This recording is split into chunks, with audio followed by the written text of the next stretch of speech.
AY, Bupati nonaktif Muara Enim yang tertangkap anggota KPK menerima suap pembangunan sejumlah proyek di Kabupaten Muara Enim menjalani sidang perdana di Pengadilan Tipikor Palembang.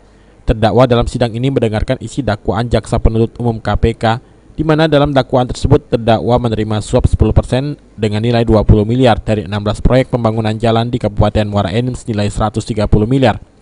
Terdakwa sendiri atas perbuatannya dijerat JPU dengan pasal 12 huruf A Undang-Undang Tindak Pidana Korupsi. Pak, coba dengan Pak Ahmad Yani tadi dakwaannya intinya apa? Inti dari si dakwaan Pak Ahmad Yani tadi? Ya, hampir sama dengan yang dakwaan kita yang di awal itu. Jadi penerimaan dari VV yang terkait proyek di PPR.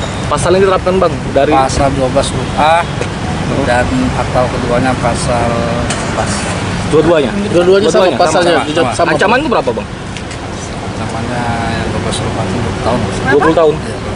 Bang, total fee yang diterima berapa Bang? Kalau di dakwaan tadi Bang untuk Pak Ahmad Yani? 12 miliar. Atas dakwaan ini terdakwa melalui kuasa hukumnya mengajukan eksepsi atas dakwaan Jaksa Penuntut Umum karena ada beberapa hal yang tidak sesuai dengan dakwaan JPU, yaitu mengenai jumlah uang fee 10% yang diterima terdakwa, di mana dalam dakwaan terdakwa menerima senilai 20 miliar. Apakah penerimaan oleh orang lain anggap sama dengan diterima oleh Pak Yani? Kan nggak fair dan nggak benar.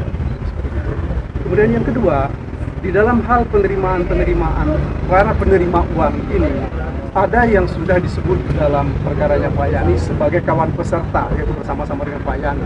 Tapi ada juga yang tidak, misalnya Pak Wakil Bupati dan 25 orang anggota DPR. Nah, jadi menurut hemat kami, apa yang disampaikan dalam surat dakwaan ini yang harus dikoreksi.